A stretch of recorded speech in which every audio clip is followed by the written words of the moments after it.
بخاری مسلم میں حدیث ہے، انصار صبر کرنا میرے بعد اور لوگوں کو تم پر ترجیح دی جائے گی، تم صبر کرنا حتیٰ کہ حوض کوثر پہ آ کے مجھے ملنا۔ حوض کوثر پہ کیا ہوگا؟ سحقن سحقن لمن غیر بعدی، ان پہ پھٹکار ہو، ان کو مجھ سے دور کر دو جنہوں نے میرے بعد میرا دین بدل دیا۔ وہ اصحابی اصحابی والی حدیث جو انہوں نے امتی امتی بنا دی ہوئی ہے، امتی علی حدیث اللہ دانے، صحابی علی اللہ دانے، وہ پھر ٹاپک اور طرف چل پڑے گا۔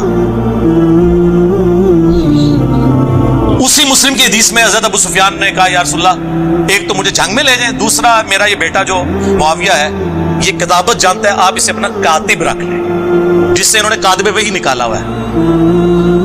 اور راوی حدیث کہتے ہیں کہ ابو سفیان اگر حضور سے یہ ریکویسٹ نہ کرتا، حضور خود سے ان کو یہ کبھی یہ چیزیں نہ دیتے، کیونکہ وہ جو راوی تھا نا اس نے میری ویڈیوز دیکھی، ظاہر ہے یہی کہہ دیں گے یہ لوگ۔ انہوں نے کہا اس لیے کہ حضور کی یہ عادت تھی کہ آپ انکار نہیں کسی کو کرتے تھے۔ کاتب رکھوا لیا، ایک کاتب وحی اس طرح بھرتی ہوئی ہے سفارشی، اسی طرح ہی ہوئی ہے نا، اور اس میں کاتب کے الفاظ ہیں، کاتب وحی کے نہیں ہیں۔ صحیح مسلم میں ایک اور حدیث ہے، نبی علیہ السلام نے اپنے عباس سے کہا کہ معاویہ کو بلاؤ، میں اس سے کتابت کروانا چاہتا ہوں، وہاں بھی کاتب وحی نہیں۔ ایک دفعہ گئے، واپس آ گئے، انہوں نے کہا میں کھانا کھا رہا ہوں، دوسری بار تیسری بار، کتنا کھانا کھانا تھا؟ پھر نبی علیہ السلام کی مبارک زبان سے الفاظ نکلے، خدا اس کا پیٹ نہ بھرے۔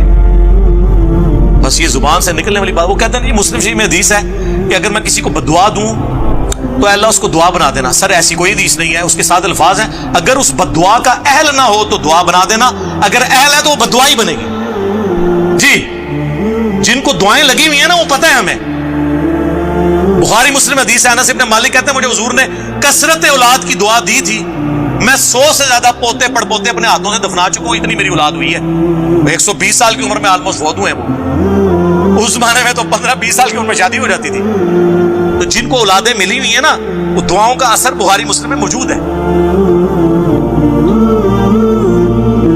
ادھر آپ دیکھ لیں، آپ کتاب الاوائل اٹھا لیں ابن ابی عاصم کی، اس میں انہوں نے لکھا ہے کہ پہلا شخص، بلکہ مصنف ابن ابی شیبہ میں موجود ہے، پہلا شخص اس امت میں جنہوں نے بیٹھ کے خطبہ شروع کیا وہ حضرت معاویہ رضی اللہ تعالیٰ عنہ تھے، کیونکہ ان کا پیٹ بہت بڑھ گیا ہوا تھا دعا کی وجہ سے۔